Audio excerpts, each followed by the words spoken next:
ప్రియులారా, మన ప్రభు అయిన యేసు క్రీస్తు నామంలో మీకు శుభోదయం. ఆయనను గూర్చి అనుదిన ఆత్మీయ ఆహారం జూలై 26 ప్రభుదినం. నేటి మన ధ్యాన లేఖనం రాజులు మొదటి గ్రంథం 17వ అధ్యాయం 4 నుండి 7 వచనాలు.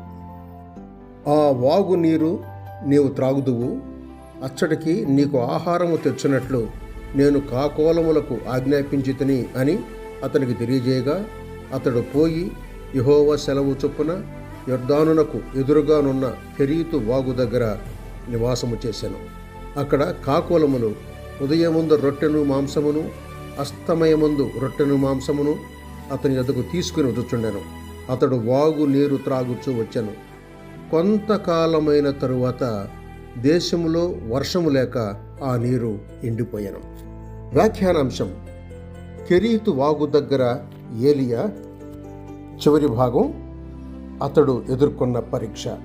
వ్యాఖ్యానాంశం: కెరీతు వాగు దగ్గర ఏలియా. చివరి భాగం: అతడు ఎదుర్కొన్న పరీక్ష. వ్యాఖ్యానం: కొంతకాలమైన తరువాత అనే మాటలకు అర్థం ఏంటి? దినముల అంతమందు, అంటే దేవుని సంకల్పం నెరవేరిన తరువాత వాగు ఎండిపోయింది. కానీ దేవుడిలో ఎలాంటి మార్పు లేదు.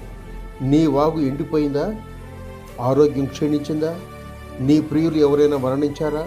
నీ ఆర్థిక పరిస్థితి అడుగంటిందా? ఇదంతా ఎందుకు జరిగినట్టు? దేవుడికి ఇదేం పట్టదా? ఎంత మాట! దేవుడు మన విషయమై చింతిస్తున్నాడు, మన పట్ల శ్రద్ధ కలిగి ఉన్నాడు. మొదటి పేతురు పత్రిక 5వ అధ్యాయం 7వ వచనం చూడండి. 1. ఆయన మనలను ముందుకు నడిపిస్తున్నాడు. నా జీవితాలలో ఆయన ఒక ప్రణాళిక కలిగి ఉన్నాడు. దాన్ని నెరవేర్చడానికే ఆయన పనిచేస్తున్నాడు. 2. మనం ఇతరుల పట్ల సానుభూతి చూపాలని దేవుడు కోరుతున్నాడు. ఆకలితో అలమటించే ప్రజల బాధ ఏలియాకు తెలియాలి. 2వ కొరింథీ పత్రిక 1వ అధ్యాయం 4వ వచనం చూడండి. 3. మనం ఆయనను నమ్మాలని కోరుతున్నాడు.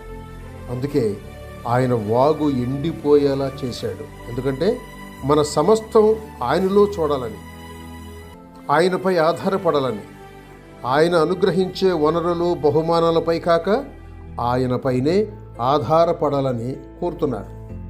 మనం బలహీనులమని ఆయనకు తెలుసు.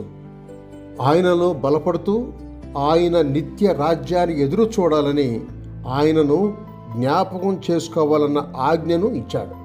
ఆ మేరకు వాక్యమై ఉన్న క్రీస్తు మరణ పునరుద్ధానాలను జ్ఞాపకం చేసుకుంటూ చెప్పశక్యం కాని ఆ జీవాహారాన్ని, జీవజలాన్ని సేవిస్తూ ఆయనకై మహిమకరంగా జీవించడానికి ప్రభువే మనకు తోడుగా ఉండునుగాక.